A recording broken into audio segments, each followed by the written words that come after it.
Shalom, selamat pagi anak-anak teacher. Bagaimana kabarnya hari ini nak? Semoga baik dan sehat selalu ya. Nah, sekarang kita ada di hari Senin, hari yang baru, tentu dengan materi pembelajaran yang baru pula. Di hari Senin ini kita akan belajar tematik 6B, subtema 1, pembelajaran 5 dan pembelajaran 6. Itu di buku Muna ada di halaman 27 sampai halaman 36. Tapi seperti biasa, sebelum kita mulai pembelajaran hari ini, anak-anak teacher jangan lupa ya nak untuk baca Alkitabnya 5 ayat. Setelah selesai membaca Alkitab, anak-anak teacher jangan lupa berdoa ya. Minta hikmat sama Tuhan supaya apa materi yang kita pelajari hari ini anak-anak teacher boleh mengerti dan memahaminya dengan baik. Nah, sebelum kita masuk materi hari ini, teacher mau review dulu materi yang sudah kita pelajari di video sebelumnya.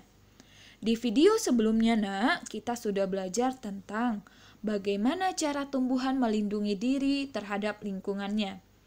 Ada tumbuhan yang melindungi diri dengan duri, ada tumbuhan yang melindungi diri dengan rambut, dan lain sebagainya. Kemudian kita juga sudah belajar tentang bagaimana cara membuat kalimat tanya terhadap pertanyaan yang terhadap jawaban yang ada. Jadi di video sebelumnya kita sudah belajar cara membuat pertanyaan dari jawaban yang tersedia. Masih ingat kan nak? Teacher harap video yang sudah lewat, walaupun videonya sudah lewat tapi ilmunya jangan sampai lewat ya nak. Nah, bukalah bukumu halaman 27. Indonesia adalah negara yang kaya akan kebudayaan. Mulai dari tarian, musik, adat istiadat, bahasa Indonesia memiliki keragaman. Keragaman yang dimiliki Indonesia adalah keragaman yang patut kita banggakan. Karena dari keberagaman itu, negara kita menjadi negara yang kaya akan budaya. Salah satu cara yang dapat kita lakukan sebagai bentuk kebanggaan akan budaya Indonesia adalah dengan cara melestarikannya. Bagaimana cara melestarikan budaya? Contoh sederhananya yaitu dengan cara berlatih tarian tradisional. Ketika kamu berlatih tarian tradisional, itu kamu sudah ikut melestarikan budaya Indonesia. Nah, sekarang lihat masih di halaman 27. Nah, di halaman 27, ini adalah contoh atau gambar dari keberagaman budaya yang ada di Indonesia. Ada keragaman tari piring, tari kecak, tari tortor, dan lain sebagainya. Jadi untuk melestarikan budaya tersebut seperti yang teacher bilang tadi, kita boleh berlatih atau kita boleh melakukan pentas seni tentang tarian tradisional, itu kita sudah turut berpartisipasi dalam melestarikan budaya daerah. Nah, sekarang kita lihat menggambar pola lantai tari daerah dan mempraktikkannya. Nah, di pelajaran sebelumnya kita sudah belajar tentang macam-macam pola lantai karena berikut ini adalah contoh pola lantai yang digunakan pada tarian daerah. Yang pertama, ini adalah tari daerah legong. Tari legong yang berasal dari daerah Bali. Apa pola lantai yang digunakan? Pola lantai yang digunakan adalah pola lantai vertikal. Seperti ini pola lantai vertikal ya nak. Kemudian yang kedua adalah tari apa ini? Iya, ini adalah tari serimpi dari daerah Yogyakarta. Apa pola lantai yang digunakan? Pola lantai yang digunakan yaitu pola lantai zigzag. Kemudian yang ketiga yaitu ada tari apa ini anak teacher? Iya, ini adalah tari kancet lasan dari daerah Kalimantan Timur. Apa pola lantai yang digunakan? Pola lantai yang digunakan adalah pola lantai lingkaran atau melingkar.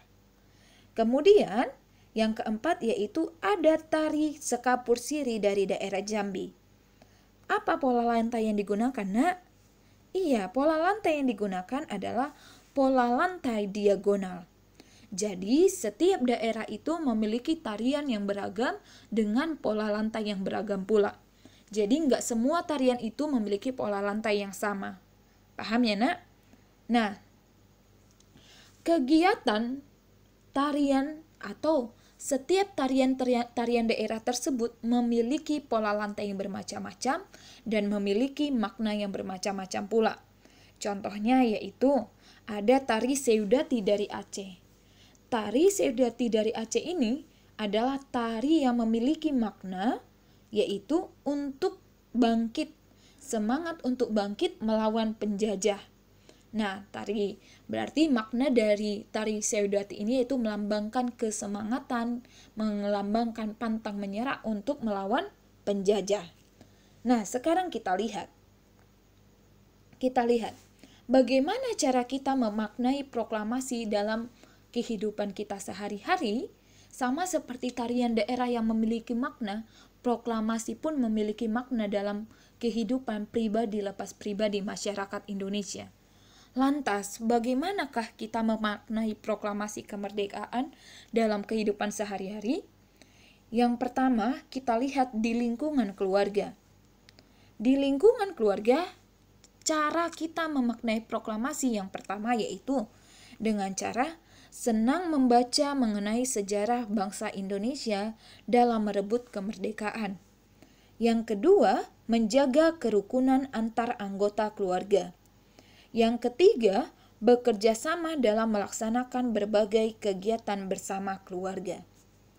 Yang kedua, di lingkungan sekolah yaitu mengikuti upacara bendera dengan tertib. Ini adalah cara kita memaknai proklamasi kemerdekaan di lingkungan sekolah.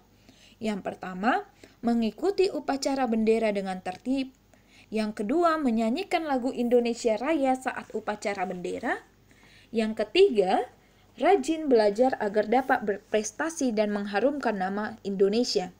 Dan yang terakhir yaitu mengunjungi museum proklamasi kemerdekaan bersama teman-teman sekolah. Nah, bagaimana cara kita dalam mewujudkan makna proklamasi kemerdekaan di lingkungan masyarakat?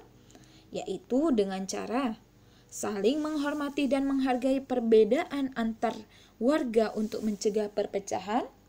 Kemudian, kita lihat yang kedua yaitu ikut bekerja sama dengan warga dalam mempersiapkan perayaan ulang tahun kemerdekaan Republik Indonesia.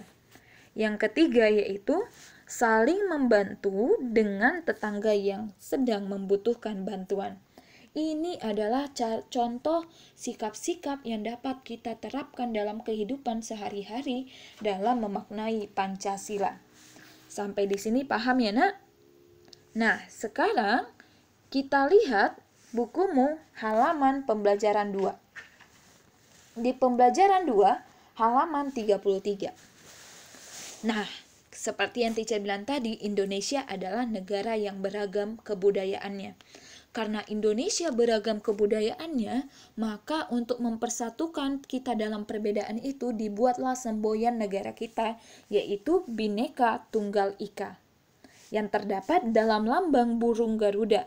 Yang di bawah ini, Nak, yang pita di cengkram kaki burung Garuda, Bhinneka Tunggal Ika. Apa artinya?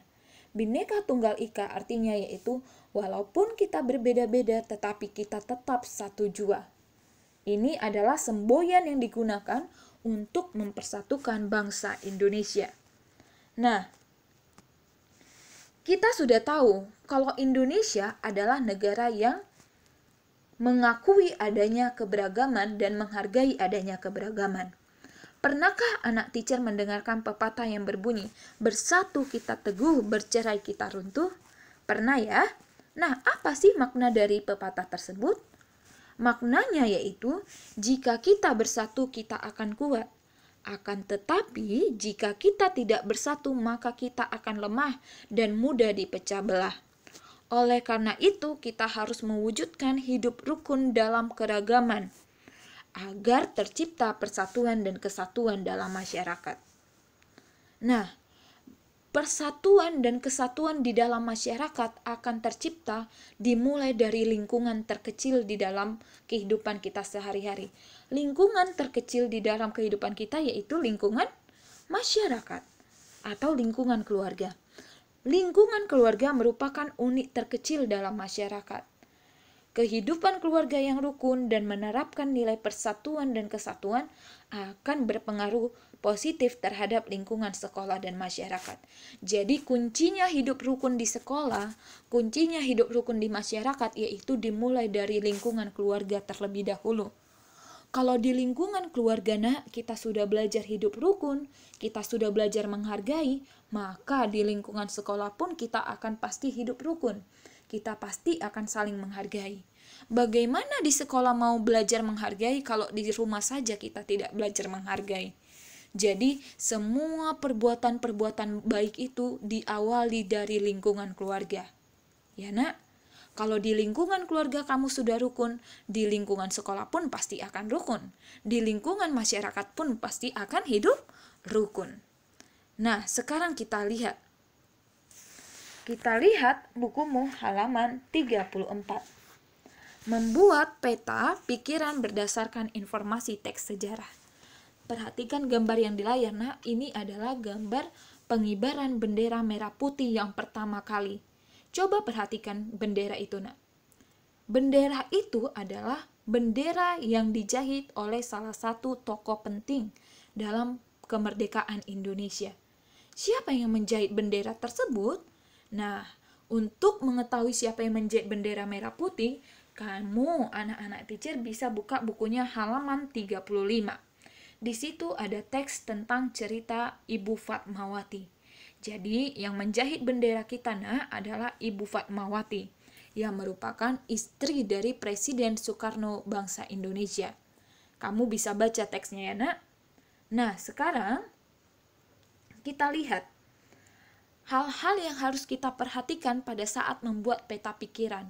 Sebelumnya, di video sebelumnya kamu sudah pernah membuat peta pikiran karena dalam membuat peta pikiran yang harus kita persiapkan, yang harus kita perhatikan yang pertama, kita tuliskan dulu ide pokok dari setiap paragraf.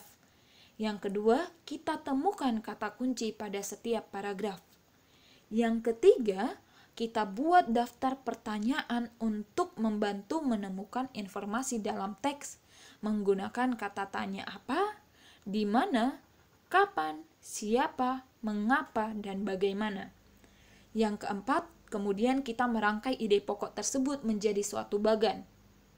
Dan yang kelima yaitu kita mencatat informasi-informasi penting dari teks untuk melengkapi keterangan.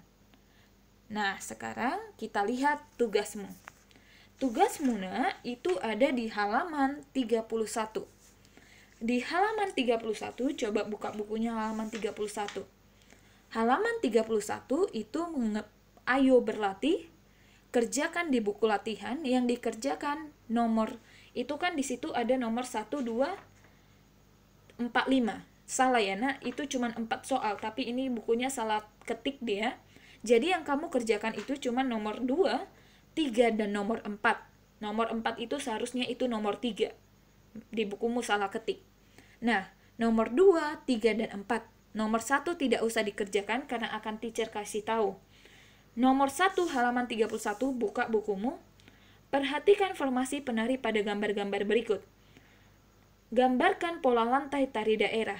Kalau yang A itu itu pola lantai yang digunakan yaitu pola lantai garis lurus atau vertikal horizontal. Yang B yaitu pola lantai melingkar. Boleh tulis di bukumu di atasnya, di buku paket aja langsung. Yang B pola lantai melingkar. Yang C itu pola lantai vertikal. Dan yang D yaitu pola lantai zigzag. Ya, jadi yang kamu kerjakan itu cuma nomor 2, 3, dan 4. Kemudian, tugasmu yang kedua yaitu ada di buku paket halaman 35. Yaitu ada membuat peta pikiran ibu dari teks Ibu Fatmawati. Tetap dikerjakan di buku latihan. Teacher selalu ingatkan, jangan lupa untuk selalu menulis hari, tanggal, dan tugas halaman berapa ya yang kamu kerjakan, kamu tulis di atasnya. Misalnya, ayo berlatih halaman 31, tugas membuat peta pikiran halaman 35. Bisa dipahami ya nak teacher? Ya, oke, hanya sampai sini nak video pembelajaran kita hari ini. Sampai jumpa di video pembelajaran selanjutnya. Seperti biasa, karena kita sekarang lagi ada di tengah-tengah pandemi COVID-19, jangan lupa untuk selalu rajin cuci tangan dan jaga jarak, menggunakan masker. Kalau tidak penting kali keluar rumah, tidak usah keluar dari rumah. Bisa dipahami anak teacher? Jaga kesehatan, karena kalau kamu menjaga kesehatan dirimu sendiri, artinya kamu juga melindungi orang-orang yang ada di sekitarmu. Sampai sini pertemuan kita, sampai jumpa di video sebelumnya. Sampai jumpa di video selanjutnya. Tuhan Yesus memberkati kita semua. Shalom, selamat pagi, semangat belajarnya anak-anak teacher.